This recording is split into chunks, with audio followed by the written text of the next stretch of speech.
Hello students, welcome to my channel tech science. My name is engineer Zeeshan. आज first year physics के chapter number 2 vectors and equilibrium के first lecture का हम start करते हैं।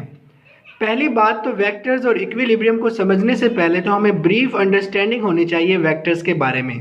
चलिए स्टूडेंट्स शुरू करते हैं। इससे पहले अगर आप मेरे चैनल पर नए हैं तो प्लीज़ मेरे चैनल को ज़रूर सब्सक्राइब कर लें। क्वेश्चंस के लिए कमेंट सेक्शन में आप मुझे मैसेज कर सकते हैं। वीडियो को ज़्यादा से ज़्यादा लाइक और शेयर करें अगर आपको पसंद आए। स्टूडेंट्स शुरू करते हैं। When we are talking about vector, first of all we should know about physical quantity.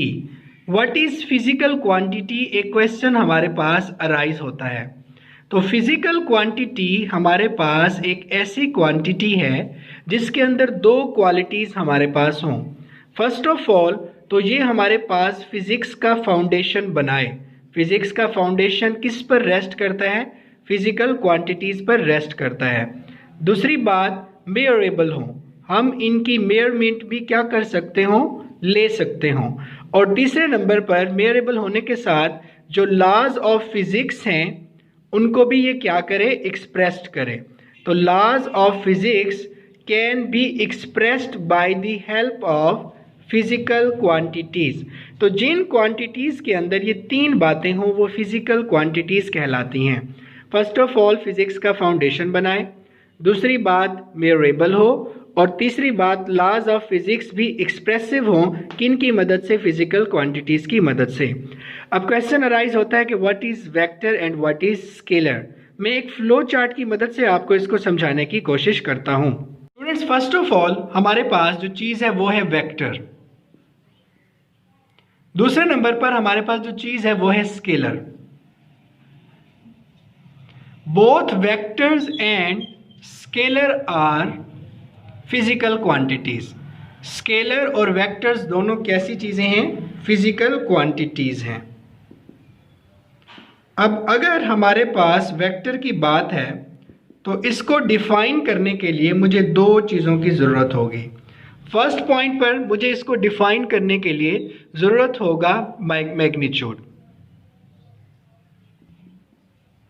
और मैग्नीट्यूड के साथ दूसरे नंबर पर मुझे इसको डिफाइन करने के लिए ज़रूरत होगी डायरेक्शन की। तो वेक्टर एक ऐसी फिजिकल क्वांटिटी है जिसको डिफाइन करने के लिए मैग्नीट्यूड और डायरेक्शन दोनों ज़रूरत होते हैं। इसके बरक्स अगर हम स्केलर के बारे में बात करें तो इसको हम सिर्फ और सिर्फ मैग्नीट्यूड की मदद से क्या कर सकते हैं? डिफाइन कर सकते हैं। तो अगर हम मैग्नीट्यूड के बारे में बात करें तो स्केलर को हम डिफाइन करने के लिए सिर्फ और सिर्फ उसका मैग्नीट्यूड यूज़ करेंगे। अब हम एग्जांपल्स पर आ जाते हैं। What are examples of vectors? Vectors की एग्जांपल्स क्या हैं? हमारे पास वैसे तो बहुत सी एग्जांपल्स हैं, मैं कुछ लिख देता हूँ। वेक्टर की फर्स्ट एग्जांपल है हमारे पास वेट। इसकी वेट एक एग्जाम्पल हो गई। दूसरे नंबर पर हम लिख देते हैं वेलोसिटी। वेलोसिटी इसकी दूसरी एग्जाम्पल हो गई। सेम इट इज़ अगर हम स्केलर के बारे में बात करें तो स्केलर की हम एक एग्जाम्पल लिख लेते हैं मैस, और दूसरी एग्जाम्पल हम इसकी लिख लेते हैं speed.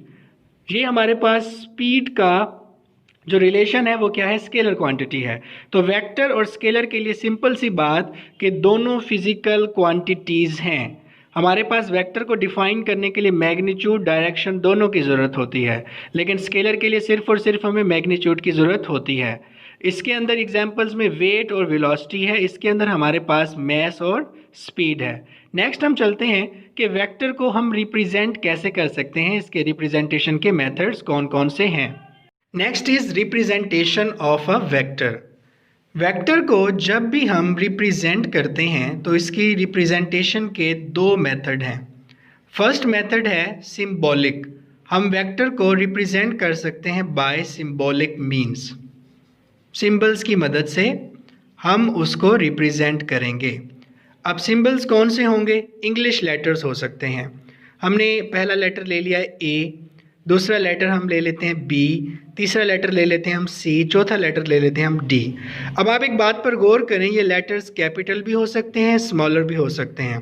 Upper case, lower case, हम दोनों लेटर्स को वेक्टर को रिप्रेजेंट करने के लिए यूज़ कर सकते हैं। इन लेटर्स को अगर वेक्टर फॉर्म में रिप्रेजेंट करें तो इसके ऊपर एरो हेड लगाना चाहिए, या इनके ऊपर बार लगानी चाहिए, या इनके नीचे बार लगानी चाहिए। या इनको चौथे नंबर पर हमें बोल्ड कर देना चाहिए। कैसा कर देना चाहिए? बोल्ड कर देना चाहिए। अगर इन चारों में से हम कोई भी काम कर देते हैं तो हमारा जो वेक्टर है वो सिंबॉलिकली रिप्रेजेंट हो जाता है। जो दूसरा मेथड है वो हमारे पास ग्राफिकल है। हमने वेक्टर को ग्राफिकली रिप्रेजेंट करना है। तो जब भी हम एक वेक्टर को ग्राफिकली रिप्रेजेंट करते हैं तो उसके लिए हम एक लाइन ड्रा करते हैं। जो लाइन की लेंथ है वो किस चीज़ को शो करती है? लाइन की लेंथ मेरे पास शो करती है मैग्नीट्यूड को, और इसके वन एंड पे मेरे पास एरो हेड होता है, और एरो हेड किस चीज़ को शो कर देता है? डायरेक्शन को शो कर देता है। तो ग्राफिकली मेरे पास जो वेक्टर की लेंथ है वो मैग्नीट्यूड को शो करती है, और जो एरो हेड है वो डायरेक्शन को शो करता है। वेक्टर का जो ये वाला पॉइंट है आप इसको कहते हो head, it is called head. जो ये वाला इसका एंड है आप इसको कहते हैं tail, it is called tail. ये हमारे पास वेक्टर को रिप्रेजेंट करने के दो तरीके थे। नेक्स्ट चलते हैं हम कार्टेशियन कोऑर्डिनेट सिस्टम या रेक्टेंगुलर कोऑर्डिनेट सिस्टम की तरफ। नेक्स्ट थिंग इज कार्टेशियन और रेक्टेंगुलर कोऑर्डिनेट सिस्टम। इस केस में हमारे पास दो एक्सेस होते हैं, एक होता है एक्स एक्सेस, दूसरा होता है वाई एक्सेस। हम टू लाइंस ड्रा करते हैं, ये दोनों लाइंस हमारे पास म्यूचुअली परपेंडिकुलर होती हैं। इसकी अगर हम डेफिनेशन बनाएं तो सिंपल इसकी ये डेफिनेशन बन सकती है कि two lines drawn which are mutually perpendicular, two lines drawn which are mutually perpendicular, जो दोनों म्यूचुअली परपेंडिकुलर हों और उनको आप ड्रॉन करो तो वो क्या होती हैं? हमारे पास रेक्टेंगुलर कोऑर्डिनेट सिस्टम बन जाती होती हैं। स्टूडेंट्स ये तो मैंने इसकी डेफिनेशन लिखी कि two lines which are drawn and mutually perpendicular are called या आर फॉर्मिंग रेक्टेंगुलर या कार्टेशियन कोऑर्डिनेट सिस्टम। अब टू लाइंस हैं, हम इसको कंसीडर कर लेते हैं y, इसको हम कंसीडर कर लेते हैं y प्राइम, इसको हम कंसीडर कर लेते हैं x, इसको हम कंसीडर कर लेते हैं x प्राइम। हमारे पास ये हो जाता है फर्स्ट क्वाड्रेंट, ये हो जाता है हमारे पास सेकंड क्वाड्रेंट, ये हमारे पास थर्ड क्वाड्रेंट, और ये हमारे पास फोर्थ क्वाड्रेंट हो रहा है।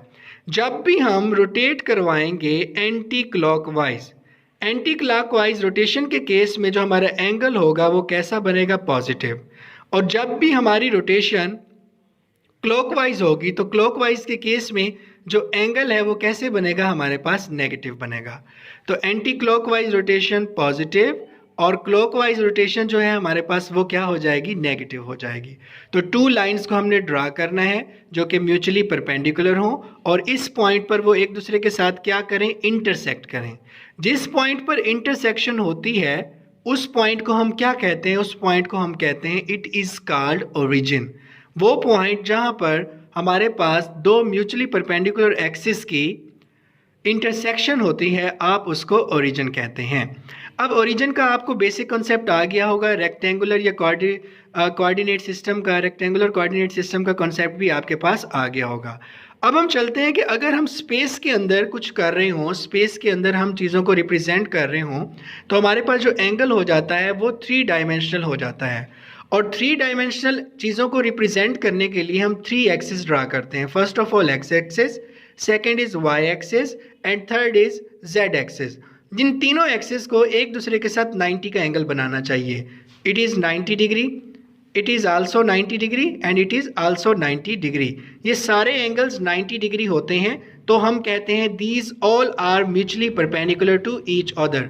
मैं इसको ऐसे रिप्रेजेंट कर सकता हूँ फर्स्ट ऑफ ऑल कि x और y के दरमियान जो एंगल बन रहा है ये है अल्फ़ा, y और z के दरमियान जो एंगल बन रहा है मैं इसको गैमा का नेम दे देता हूँ, और x और z के दरमियान जो एंगल बन रहा है मैं इसको बीटा का नेम दे देता हूँ। तो it is 3 dimensional way of representing everything which is lying in a space. Next topic की तरफ चलते हैं। Next topic is addition of a vector. Vector को ऐड करें। वेक्टर को ऐड करने के लिए हम 2 मेथड्स को यूज़ करते हैं। फर्स्ट मेथड जो है हेड टू टेल रूल, जिसे टिप टू टेल रूल भी कहा जाता है, और दूसरी है vector addition by its rectangular components. First of all हम हेड टू टेल रूल को स्टडी करते हैं। हेड टू टेल रूल को स्टडी करने के लिए हमें एक फिगर बनानी होगी। उस फिगर से मैं इसको डिफाइन करूंगा और ट्राई करूंगा इसकी डेफिनेशन को भी मैं लिख दूं। हमारे पास 2 वेक्टर्स होते हैं। First of all we have a vector A, A vector का ये टेल हो जाएगा, ये उसका हेड हो जाएगा। Second, we have a vector B, ये बी वेक्टर का टेल और ये बी वेक्टर का हेड। ये third vector is R, it is resultant vector. और रिजल्टेंट वेक्टर जब बनता है तो पहले वेक्टर की टेल से हम टेल को कोइंसाइड करते हैं और दूसरे वेक्टर के हेड से हम हेड को कोइंसाइड करते हैं।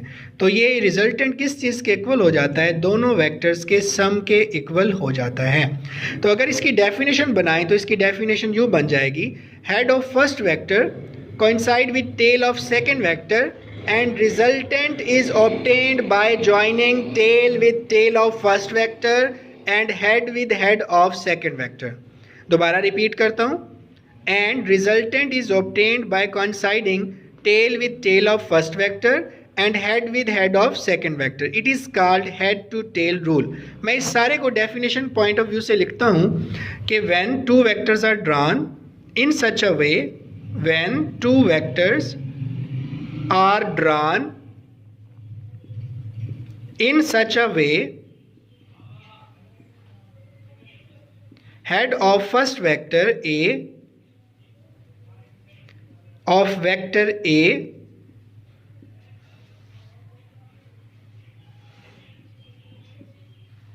head of vector A coincide with tail of vector B, coincide with tail of vector B, and resultant is obtained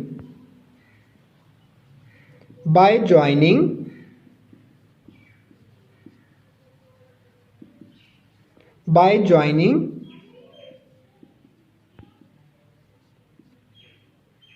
tail with tail of A and head with head of B।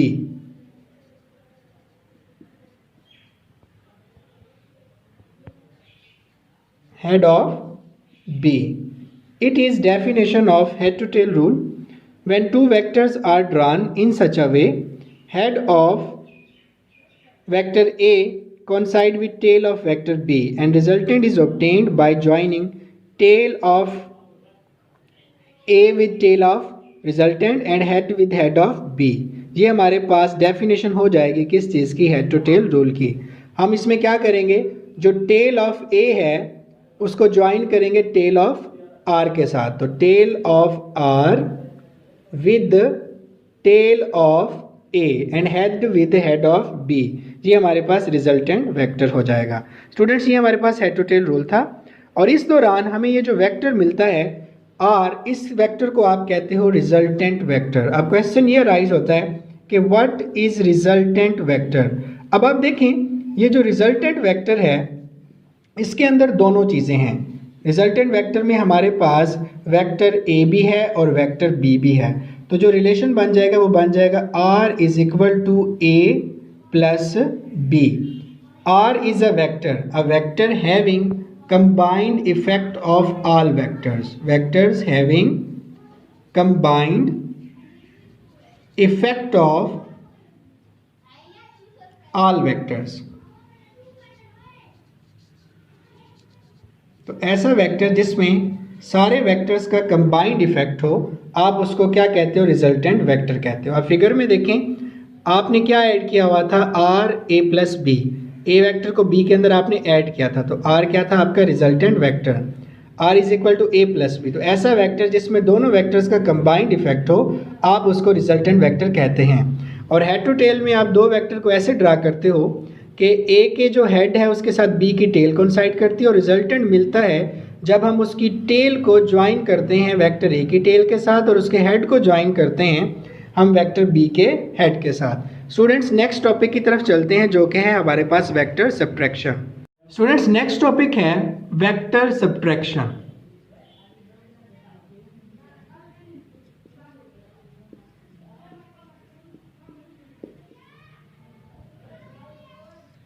हमारे पास vector subtraction के अंदर दो बातें हैं। First of all, इसके अंदर हम रिवर्स करते हैं, reverse the direction of a vector,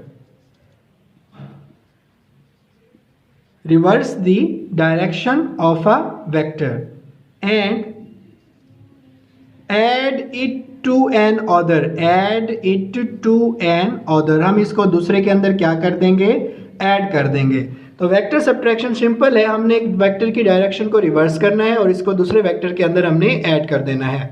दो वेक्टर्स हैं। फर्स्ट ऑफ ऑल जो हमारे पास वेक्टर है हम उसको नेम दे देते हैं वेक्टर ए, और जो दूसरा वेक्टर है हम उसको नेम दे देते हैं वेक्टर बी। अब आप डेफिनेशन पर गौर करें कि reverse the direction of A vector, एक वेक्टर की डायरेक्शन को रिवर्स करना है। अभी अगर इन दोनों वेक्टर्स को ऐड करूं तो इसका रिजल्टेंट आपके पास क्या आ जाता है, रिजल्टेंट आ जाता है R is equal to A plus B. अब मैंने क्या करना है, डेफिनेशन के मुताबिक reverse the direction of a vector, मैं इस बी वेक्टर की डायरेक्शन को रिवर्स करता हूँ। ऊपर की तरफ ये पॉजिटिव था तो नीचे की तरफ नेगेटिव हो जाएगा। अब हेड टू टेल रूल से इसको ऐड करता हूँ, इसके टेल से मैं दूसरे के किस चीज़ को मिलाऊंगा, हेड को मिलाऊंगा। तो जो रिजल्टेंट बनेगा वो किस चीज़ के इक्वल हो जाएगा, वो इक्वल हो जाएगा ए प्लस माइनस बी। तो resultant is equal to A minus B. हमारे पास ये क्या चीज़ आ जाती है, ये हमारे पास वेक्टर सब्ट्रैक्शन आ जाती है। सेम सी बेसिक डेफिनेशन है, reverse the direction of a vector and edit it to another, it is called vector subtraction. Next topic is vector multiplication. मेरे पास लास्ट जो टॉपिक है उसके अंदर कुछ ऑब्जेक्टिव की बातें हैं कि जो वेक्टर एडिशन है वो फॉलो करता है कम्यूटेटिव लॉ को। Vector addition follow commutative law, commutative law को वो फॉलो करती है। तो वेक्टर एडिशन के बारे में अगर मैं बात करूं तो अगर मैं ए को बी के अंदर ऐड करूं या बी को मैं ए के अंदर ऐड करूं तो जो रिजल्टेंट है वो क्या होता है, सेम होता है इन बोथ केसेस। तो वेक्टर एडिशन वाले टॉपिक से ये एक हमारे पास ऑब्जेक्टिव थी जो उसमें स्किप हो गई थी, तो मैंने अभी आपको बता दिया। तो नेक्स्ट चलते हैं हम, जो हमारे पास टॉपिक है वो है vector multiplication. Multiplication of a vector we have two numbers. First number is positive which is greater than zero, और दूसरा नंबर नेगेटिव जो कि स्मॉलर देन ज़ीरो। जब मैं मल्टीप्लाई करता हूँ एक ऐसे नंबर के साथ जो कि पॉजिटिव होता है और ज़ीरो से बड़ा होता है, तो मेरे पास जो वेक्टर है उसकी डायरेक्शन तो सेम रहती है, डायरेक्शन रिमेन्स सेम, बट उसकी जो हमारे पास मैग्नीट्यूड है वो इंक्रीज हो जाती है। Magnitude increases, direction remains same but magnitude increases जब मैं एक पॉजिटिव नंबर से मल्टीप्लाई करता हूँ। सेकेंड नंबर पर जब मैं इसको एक नेगेटिव नंबर से मल्टीप्लाई करता हूँ तो क्या होता है, जब नेगेटिव नंबर से मल्टीप्लाई करता हूँ तो इसकी जो डायरेक्शन है वो भी चेंज हो जाती है और इसका जो मैग्नीट्यूड है वो भी क्या हो जाता है, इंक्रीज हो जाता है। मैं अब इन दोनों पॉइंट्स को आपको एक फिगर की मदद से समझाने की कोशिश करता हूँ। लेट्स सपोज मेरे पास ये एक वेक्टर है, इट इज़ वेक्टर ए। मैं इसको मल्टीप्लाई करता हूँ एक पॉजिटिव नंबर से that is greater than zero, तो इसका मैग्नीट्यूड तो बढ़ जाएगा लेकिन इसकी जो डायरेक्शन है वो क्या रहेगी, सेम रहेगी। हमारे पास ये जो n है, नंबर है greater than zero, it is scalar, ये हमारे पास एक स्केलर क्वांटिटी हो सकती है, कोई नंबर है। सेकेंड केस में हमारे पास एक वेक्टर है, इट इज़ वेक्टर ए। मैं इसको मल्टीप्लाई करता हूँ एक नंबर से जो कि नेगेटिव नंबर है, लेस देन ज़ीरो, तो इसकी हमारे पास मैग्नीट्यूड बढ़ जाती है और इसकी जो डायरेक्शन है वो क्या हो जाती है, हमारे पास चेंज हो जाती है। तो मल्टीप्लाइकेशन ऑफ अ वेक्टर में हम मल्टीप्लाई करते हैं एक नंबर को, उसकी डायरेक्शन सेम रहती है, मैग्नीट्यूड इंक्रीज होता है अगर नंबर पॉजिटिव हो। मल्टीप्लाई करता हूँ एक नंबर से जो नेगेटिव होता है तो डायरेक्शन चेंज होती है और मैग्नीट्यूड इंक्रीज हो जाता है। सेम नंबर पॉजिटिव था, मल्टीप्लाई किया तो डायरेक्शन सेम रही लेकिन मैग्नीट्यूड बढ़ गया। नंबर नेगेटिव था तो डायरेक्शन भी चेंज हो गई, मैग्नीट्यूड भी हमारे पास बढ़ गया। ये मल्टीप्लाइकेशन ऑफ अ वेक्टर था। मैं इसके केस में ना आपको दो एग्जांपल समझाता हूँ। मेरे पास जो फर्स्ट एग्जांपल है वो है मोमेंटम की। तो मोमेंटम क्या चीज़ है, मोमेंटम हमारे पास फार्मूला है P is equal to mv। अब इस केस में मोमेंटम हमारे पास वेक्टर क्वांटिटी है, वेलोसिटी हमारे पास वेक्टर क्वांटिटी है। जब हम वेलोसिटी को मल्टीप्लाई कर देते हैं एक स्केलर क्वांटिटी मैस के साथ तो हमारे पास जो रिजल्टेंट है वो मल्टीप्लाइड फॉर्म में वेक्टर मल्टीप्लाइकेशन का रिजल्टेंट मोमेंटम आ जाता है। सेम इट इज़ एक और एग्जांपल को डिस्कस करते हैं। Force, force is equal to ma। इस केस में एक्सेलरेशन को जब आप एक स्केलर क्वांटिटी मैस से मल्टीप्लाई करते हो तो फोर्स हो जाता है, और फोर्स हमारे पास कौन सी क्वांटिटी रह जाती है, वेक्टर क्वांटिटी रह जाती है। स्टूडेंट्स ये हमारे पास मल्टीप्लाइकेशन ऑफ अ वेक्टर था। नेक्स्ट टॉपिक की तरफ चलते हैं। For unit vector, what is unit vector? आपको पता है जब हम किसी वेक्टर को रिप्रेजेंट करते हैं, लेक्चर के स्टार्ट में बताया, तो उसको रिप्रेजेंट करने के लिए दो बातें होती हैं। फर्स्ट ऑफ ऑल हमें उसके लिए डायरेक्शन की ज़रूरत होती है और सेकंड पॉइंट पर हमें उसको रिप्रेजेंट करने के लिए मैग्नीट्यूड की ज़रूरत होती है। तो ऐसा वेक्टर जिसके अंदर मेरे पास वेक्टर का जो मैग्नीट्यूड है वो क्या हो, 1 हो, तो ऐसे वेक्टर को मैं क्या कहता हूँ, यूनिट वेक्टर कहता हूँ। Such vector whose magnitude is 1 that is called unit vector. अब इसका हम न्यूमेरिकल फार्मूला ड्राइव करते हैं। ये हमारे पास एक वेक्टर है ए, इसको रिप्रेजेंट करने के लिए हमें उसका मैग्नीट्यूड ए ज़रूरत है और साथ में क्या चीज़ ज़रूरत है, यूनिट वेक्टर ज़रूरत है। ए मैग्नीट्यूड, ए इसे हेड कह सकते हो, ए कैप कह सकते हो, ए यूनिट वेक्टर कह सकते हो। तो ए यूनिट वेक्टर का जो फार्मूला बन जाएगा वो हमारे पास बन जाएगा vector A divided by its magnitude. हमारे पास यूनिट वेक्टर 3 टाइप्स के होते हैं। मैं एक एक्सेस फॉर्म ड्राइव कर रहा हूँ, it is X axis, it is Y axis and it is Z axis. X axis, Y axis, Z axis. X axis के अलॉन्ग जो यूनिट वेक्टर होता है वो होता है आई, वाई के अलॉन्ग जो यूनिट वेक्टर होता है वो होता है जे, और जेड के अलॉन्ग जो यूनिट वेक्टर होता है वो होता है के।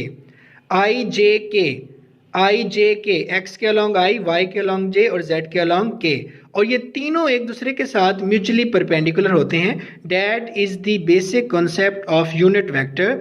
सच vector which has one magnitude and a direction is called unit vector represented by a hat, a cap, a unit vector.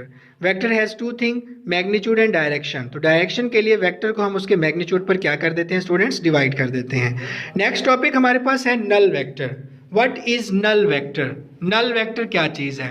Same इसको भी हम वैसे ही डिफाइन करते हैं नल वेक्टर को। वेक्टर के अंदर हमारे पास दो बातें हैं। फर्स्ट थिंग इज डायरेक्शन, उसके अंदर डायरेक्शन का होना ज़रूरी है, और सेकंड पॉइंट पर हमारे पास उसका मैग्नीट्यूड, वेक्टर के अंदर उसका जो मैग्नीट्यूड है उसका होना भी हमारे पास ज़रूरी है। नल से हमें पता चल रहा है कि ऐसा वेक्टर जिसका मैग्नीट्यूड 0 हो, आप उसको क्या कहते हो, आप उसको कहते हो नल वेक्टर। ऐसा वेक्टर जिसमें कोई भी डायरेक्शन हो, तो मैं एक लफ्ज़ लिख रहा हूँ arbitrary, vector having arbitrary direction and magnitude of 0 is called null vector. Null vector कुछ यूँ होगा, ऐसा हो सकता है, ऐसा हो सकता है, ऐसा हो सकता है। ये हमारे पास सारे के सारे रिप्रेजेंटेशन है किस चीज़ के, नल वेक्टर्स के। बुलेट्स लगा देते हैं, आप इसको वेक्टर कंसीडर ना कर लो। ये भी नल वेक्टर, ये भी नल वेक्टर, ये भी नल वेक्टर। स्टूडेंट्स, तो ऐसा वेक्टर जिसका मैग्नीट्यूड 0 हो और आर्बिट्रेरी डायरेक्शन हो, नल वेक्टर होता है। हमारे पास आज के लेक्चर का जो लास्ट टॉपिक है वो है इक्वल वेक्टर्स। इक्वल वेक्टर्स क्या होते हैं, मैं आपको फिगर्स बना के दिखाता हूँ। मैं कहता हूँ ये सारे वेक्टर्स क्या हैं, इक्वल हैं। फर्स्ट ऑफ ऑल ये एक वेक्टर डिज़ाइन किया, इट इज़ वेक्टर ए। दूसरे नंबर पे एक और वेक्टर डिज़ाइन किया मैंने, मैं कहता हूँ इट इज़ वेक्टर बी। तीसरे नंबर पे मैंने एक और वेक्टर डिज़ाइन किया, मैं कहता हूँ ये वेक्टर सी। मैं कहता हूँ all these vectors are equal, A is equal to B, B is equal to C. ये तीनों वेक्टर्स मैं कहता हूँ इक्वल हैं। तो इससे ना हम कुछ पॉइंट्स ड्राइव करते हैं। फर्स्ट ऑफ ऑल, वेक्टर्स को अगर इक्वल होना चाहिए तो उनकी जो डायरेक्शन है उन्हें क्या होना चाहिए, same. Direction should be same. अब तीनों की लेंथ देखो, तीनों की लेंथ सेम है, तो हम कहेंगे तीनों का जो जितने भी वेक्टर्स हों उनका जो मैग्नीट्यूड है उसे भी क्या होना चाहिए, सेम होना चाहिए। और जो थर्ड बात है वो क्या है, उनका स्टार्टिंग पॉइंट है। उनका जो स्टार्टिंग पॉइंट है वो सेम ना भी हो तो चलता है। तो स्टार्टिंग पॉइंट अगर डिफरेंट भी हो तो कोई इशू नहीं है। बस वेक्टर के केस में डायरेक्शन मैग्नीट्यूड को सेम होना चाहिए, स्टार्टिंग पॉइंट डिफरेंट भी होगा तो इट्स ओके। ये हमारे पास इक्वल वेक्टर्स था। स्टूडेंट्स, आज के लेक्चर में आपका कोई क्वेश्चन हो तो कमेंट सेक्शन में आप मुझसे पूछ सकते हो। वीडियो अगर आपको पसंद आए तो इसे लाइक शेयर ज़रूर कीजिएगा। अंटिल नेक्स्ट टाइम, अल्लाह हाफिज़।